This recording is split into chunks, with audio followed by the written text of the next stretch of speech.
Praise the Lord. இயேசுவின் ரத்தம் ஜெயம். தினமும் இயேசு நிகழ்ச்சிக்கு உங்களை கர்த்தராகிய இயேசு கிறிஸ்துவின் நாமத்தில் வரவேற்கிறேன். செய்தியின் தலைப்பு, மறைந்திருக்கும் பொக்கிஷம் வெளிப்படும் காலம் வந்துவிட்டது. ஆதார வசனம் ஆதியாகமம் 22ஆம் அதிகாரம் 13வது வசனம். ஆபிரகாம் தன் கண்களை ஏறெடுத்து பார்க்கும்போது இதோ பின்னாக புதரிலே தன் கொம்புகள் சிக்கிக் கொண்டிருந்த ஒரு ஆட்டுக்கடாவை கண்டான். யோவான் 14:19. நீங்களோ என்னை காண்பீர்கள், நான் பிழைக்கிறபடினாலே நீங்களும் பிழைப்பீர்கள். மகிமையின் மக்களே, 1 கொரிந்தியர் 10:13 என்ன சொல்கிறது? மனுஷருக்கு நேரிடுகிற சோதனையே அல்லாமல் வேறே சோதனை உங்களுக்கு நேரிடவில்லை. தேவன் உண்மையுள்ளவராயிருக்கிறார். உங்கள் திராணிக்கு மேலாக நீங்கள் சோதிக்கப்படுவதற்கு அவர் இடம் கொடாமல் சோதனையை தாங்கத்தக்கதாக சோதனையோடும் கூட அதற்கு தப்பித்து கொள்ளும்படியான போக்கையும் உண்டாக்குவார். தப்பித்து கொள்ளும்படியான போக்கு என்றால் அந்த சோதனையிலிருந்து அப்பா இப்படியோ பொழைச்சிட்டு அதுவல்ல. இதற்கு முழுமையான பொருள் தப்பித்து கொள்வது மட்டுமல்ல, உயர்ந்த அடைக்கலம், ஆசீர்வாதங்கள், மறைந்திருக்கும் எல்லா பொக்கிஷங்களும் உங்களுக்கு உண்டாகி வெளிப்படுத்தி காட்டுவார், கொடுப்பார். சரி, யோபுவின் ஸ்டேட்மெண்ட்டை பாருங்கள். இதோ தேவன் தண்டிக்கிற மனுஷன் பாக்கியவான். தண்டனை யாராவது பாக்கியவான் என்று சொல்வார்களா? ஆனால் யோபு சொல்கிறார், ஆகையால் சர்வ வல்லவருடைய சிற்றையை அற்பமாக எண்ணாதிரும். அவர் காயப்படுத்தி காயம் கட்டுகிறவர், அவர் அடிக்கிறார், அவருடைய கை ஆற்றுகிறது. யோபு 5:17-18. ஆம், சோதனை தான், அதை நீங்கள் அற்பமாக எண்ணாதீர்கள். அவர் பாக்கியவான் என்று ஏன் யோபு சொல்கிறார்? அதற்குள்ளே ஆசீர்வாதம் இருக்கிறது. அதற்குள்ளே ஆசீர்வாதம் இருக்கிறது. ஒரு கசப்பான மாத்திரை, ஆனால் கசப்பு தான், அதுக்குள்ளே குணமாக்கும் வல்லமை இருக்கிறது. அதுபோல யோபு மறுபடியும் சொல்கிறான், ஆனாலும் நான் போகும் வழியே அவர் அறிவார். அவர் என்னை சோதித்தபின் நான் பொன்னாக விளக்குவேன். ஹல்லேலூயா. யோபு 23:10. யோபு இக்கட்டின் மத்தியில் இதை சொன்னான், பொன்னாக விளங்கினானே. மேற்கண்ட வசனங்கள் நமக்கு நினைப்பூட்டுவது பிசாசு கொண்டு வந்து போட்ட சோதனையோ? ஆம், இவன் மனிதர்களை பயன்படுத்துவான், சூழ்நிலைகளை பயன்படுத்துவான், நம் உணர்வுகளை, வாயின் வார்த்தைகளையே பயன்படுத்துவான்.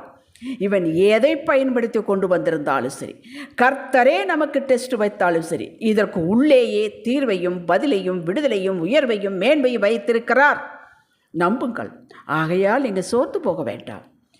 எப்போதும் போல் என்னிடம் வா, இதற்கு தீர்வு நான் கொடுக்கிறேன், கிருபை தருகிறேன் என்று சொல்கிறார். எதற்கு? இதிலிருந்து என்ன பாடம் வைத்திருக்கிறார் என்பதை கற்றுக்கொள்ள, பின் இதிலிருந்து தப்பித்து கொள்ள வழியும் வைத்திருக்கிறார்.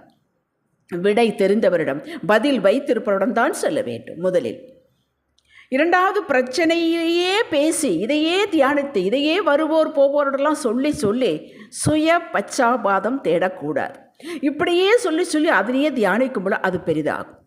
எதை பேசுகிறீர்களோ, எதற்கு தியானம் கொடுக்கிறீர்களோ, எதன் மீது அக்கறை கொண்டுகிறீர்களோ அது வளரும். அது நெகட்டிவாக இருந்தாலும் சரி, பாசிட்டிவாக இருந்தாலும் சரி. இது மேலும் மேலும் சிக்கலை கொடுக்கும், நம்ம எழும்ப முடியாதபடி தடுக்கும். பிரச்சனையிலேயே பேசும் பொழுது இதுதான் ஆகும். இதுதான் ரிசல்ட். தீர்வையும் விடுதலையும் பற்றி பேச வேண்டும். அது எப்படி? பிரச்சனைக்குள்ளே நடுவு இருக்கும் பொழுது, பிரச்சனைக்குள்ளே தானே இருக்கிறோம், அதை பற்றி ஏன் பேச வேண்டும்? விடுதலை அதுக்குள்ளே இருக்கிறது, பதில் அதுக்குள்ளே இருக்கிறது. நாம் எப்படி உயர வேண்டும்? வார்த்தை சொல்கிறது, அதை பேசுங்கள். தேவனிடம் ஜெபிக்க வேண்டும். அவருடன் கம்ப்ளைண்ட் பண்ணுவது போல் போய் ஜெபம் பண்ணக்கூடாது. காத்திருந்து தீர்வையும் இதுக்கு கற்றுத்தரும் பாடத்தை எடுத்துக்கொண்டு, பலந்தாரும், உமக்கு சகலமும் தெரியும், சகலமும் முடியும், எனக்கு உதவி செய்யுங்க, போதும். ஆவிக்குரிய மண்டலத்தில் இப்படிப்பட்ட ஜெபந்தான் பதிலை இழுத்து வரும். 1 சாமுவேல் 20ஆம் அதிகாரம் 1-6 வரை உள்ள 30ஆம் அதிகாரம் வாசியுங்கள். தாவீதும் அவனது மனிதர்களும் வெளியே போயிருந்த போது அமலேக்கியர் இவர்களுக்குரிய யாவற்றையும் வாரிக்கொண்டு போய்விட்டார்கள். மனைவிகள், மக்கள் உள்பட எல்லாம், ஆடு மாடு எல்லாம் போய் ஒன்று கூட இல்லை. திரும்பி பார்க்கிறார்கள், ஒன்றுமே இல்லை. கற்பனை செய்து பாருங்கள். தாவீது தனக்கு பலன் இல்லாமல் போகும் மட்டும் அழுதான். அப்படியே அழுது கொண்டே இருக்கவில்லை, புலம்பவில்லை. பின் எழுந்தான், தன்னை கர்த்தருக்குள் திடப்படுத்தி கொண்டான். தேவனிடம் கேட்டான், நான் அந்த தண்டை பின்தொடரலாமா? அதை பிடிப்பேனா என்றார். கர்த்தர், பின்தொடர், அதனை பிடித்து சகலத்தை திருப்பிக் கொள்வாய் என்றார். இதுதான் திடப்படுத்திக் கொள்வது.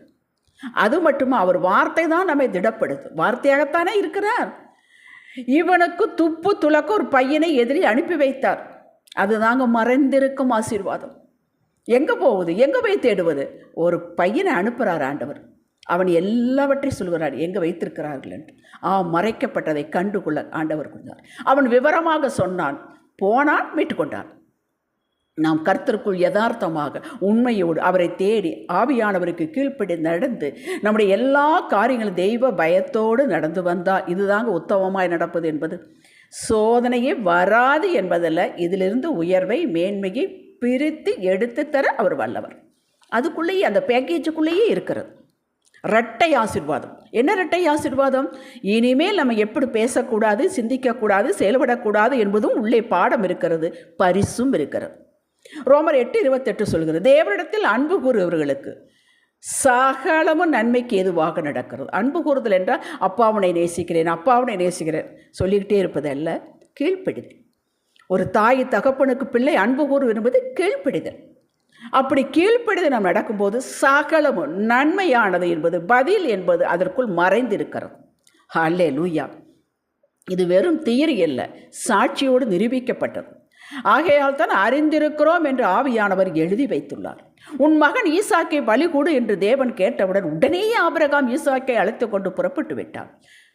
இதுதான் உண்மையான கீழ்ப்படிதல். அவன் ஆண்டவரோடு பேசி பேசி அவருடைய சத்தத்தை கேட்டு கேட்டு பழக்கப்பட்டவன். அவனுக்கு இன்னொரு சாட்சி வேண்டும், இன்னொரு அடையாளம் வேண்டும் அவன் நினைக்கவே இல்லை. உடனே புறப்பட்டான். வாக்கு பெற்றவன். என்ன வாக்கு பெற்றான்? ஈசாக்கின் மூலம் உன் சந்ததியை வானத்து நட்சத்திரங்களைப் போல பெருக்குவேன் என்றாரே. இதே ஈசாக்கி இப்போது பலியாக கேட்கிறாரு. அவனுக்கு புரியவில்லை. ஆனால் அவனுக்கு ஒன்று புரிந்தது, தேவன் பொய் சொல்ல மாட்டார். அவர் கையால் ஆகாதவர் அல்ல, மறுபடியும் அழித்து அழித்து எழுதுகிறவர் அல்ல. ஏதோ அதுக்குள் இருக்கிறது.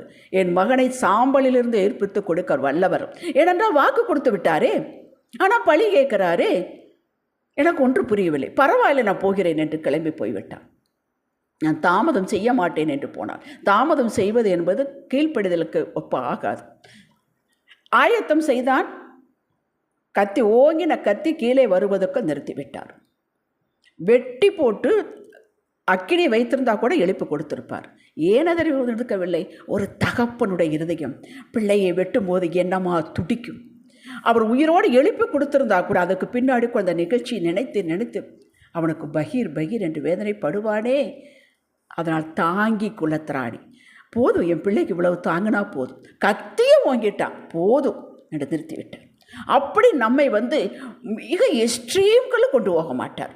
நீங்களும் நான் எவ்வளவு தாங்கிக்க முடியும் அவ்வளவு தாங்க. நம்ம பிள்ளைக்கு நம்ம என்னது ஒரு பனிஷ்மெண்ட்டு கொடுக்குறோம். எதுக்கு கொடுக்குறோம்? அவன் திருந்தணும், நல்லா இருக்கணும், நல்லா படிக்கணும், குடும்பத்தை ஒழுங்காக வைக்கணும், அதுக்கு கொடுக்குறோம். அவன் எவ்வளவு முடியுமோ அதைத்தான் கொடுக்கணும். அதுவும் நம்ம மனசு துக்குன்னு அடிக்கும். பிள்ளை சாப்பிட்டானா என்று பாருங்க. நம்மே அப்படி இருக்கும் பொழுது தன் சாயலாக பிடித்து ரத்தத்தை கொட்டி நம்மளை மீட்டிருக்கிறாரே, அவர் எப்படியெல்லாம் நினைப்பார். சோர்ந்து போகாதீர்கள். அப்பொழுது ஆபிரகாம் புதருக்குள் சிக்கி கொண்டிருக்க ஆட்டுக்கடாவை கண்டான். ஆண்டவர் காண்பித்தார். ஈசாக்கிற்கு பதிலாக பலி கொடுத்தான். சின்ன டெஸ்ட்டோ பெரிய டெஸ்ட்டோ நாம் பயப்பட தேவை அவசியமே இல்லை. நகோமிக்கு இளம் விதவை ரூத் மூலம் விடை. நகோமியோடு அந்த இளம் விதவை வந்தால் நகோமிக்கு தெரியுமா இவள் மூலமாக தான் நமக்கு பதில் இருக்கிறது, இவள் மூலமாக தான் நம் சந்ததி ஆசீர்வதிக்க தெரியாது. பதிலோடு தான் வந்தால் அது அவளுக்கு தெரியாது. அப்படித்தான் உங்கள் கூடவே பதில் இருக்கிறது, உங்களுக்குள்ளேயே ஆசீர்வாதம் இருக்குது. எடுத்து சரியான நேரத்தை எடுத்து தருவார். ஹல்லேலூயா. தீர்வு பதிலோடு தான் நகோமி வந்தாள். பிரச்சனைக்குள்ளேயே டெஸ்ட்டுக்குள்ளேயே எல்லாம் அருகிலேயே இருக்கிறது.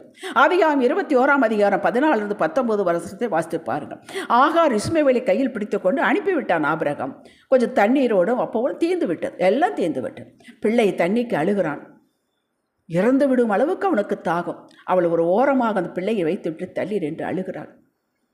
உடனே கர்த்தனுக்கு அழுகை கேட்டு அங்கேயே ஒரு துறவை காட்டினார். அங்கே தான் இருக்குது துறவு, ஆனால் அவ கண்ணுக்கு தெரியலையே. காட்டினார், தண்ணீர் குடித்தாள். அது மட்டுமா, ஆசீர்வாதம் பண்ணினார், வாக்குத்தத்தம் கொடுத்தார். கேட்டீர்களா? நாம் அவரையே சார்ந்திருந்தால் போதுங்க. நானே வழியும் சத்தியும் ஜீவனமாக இருக்கிறேன் என்றவர் உங்களுக்குள்ளே ஆவியாக இருக்கிறார். சகலமாக உங்களுக்குள்ளே இருக்கிறார். சகலமும் உங்களுக்குள்ளே இருக்கிறதுங்க. உங்களுடைய உயர்வு மேன்மை எல்லாம் உங்களுக்குள் இருக்கிறது. அத்தனை வைத்துக்கொண்டு ஆவியானவர் இருக்கிறார். நமக்கு எல்லாம் அவர்தான். நம்மை அழைத்தவர் உண்மையுள்ளவருங்க. யோசேப்புக்கு ஜெயிலுக்குள்ளேயே இருந்தது. அவனுக்கு சொப்பனம் காணத்தான் தெரியும். சொப்பனுக்கு அர்த்தம் சொல்ல தெரியுமா? கொடுத்தார் ஞானம். ஜெயிலுக்குள்ளேயே வைத்து கொடுத்தார். தீர்வு அங்கேயே இருந்தது. தானியேல் 3 நண்பரும் அக்கினிக்குள்ளேயே பதில் இருந்தது. தானியேலுடைய மேன்மை சிங்கக்கவிக்குள்ளேயே இருந்தது. நீங்கள் இப்போது எது வழியாய் முடியவில்லையே என்று வேறு வழியிலேயே என்று தத்தி தத்தி கடந்து போய் கொண்டிருக்கிறீர்களோ அதற்குள்ளேயே விடுதலை, வெற்றியும் ஆசீர்வாதங்களும் பொக்கிஷங்களும் இருக்கிறார். சரியான நேரத்தில் உங்கள் கண்களை திறப்பார், காட்டுவார், வெளியே கொண்டு வருவார், சாட்சியாய் உங்களை நிறுத்துவார். நீங்கள் முறுமுறுக்காதீர்கள், சோர்ந்து போகாதீர்கள், எனக்கு மட்டும் இப்படி என்று சொல்லாதீர்கள். ஆண்டவர் இறந்து போகவில்லை, உயிரோடு இருக்கிறார், உங்கள் அருகிலேயே இருக்கிறார், உங்களுக்குள்ளேயே இருக்கிறார். இது ஒரு பீரியட், இது கடந்து போகும், இன்றே கடந்து போகும். ஹல்லேலூயா. ஜெபிக்கலாம். தகப்பனே, மறைவானது உமக்குரியது, எங்களுக்கு ஒன்றும் புரியவில்லை என்றாலும் எல்லாம் புரிந்த அனந்த ஞானம் கொண்ட உம்மோடு ஒட்டி கொண்டோம்.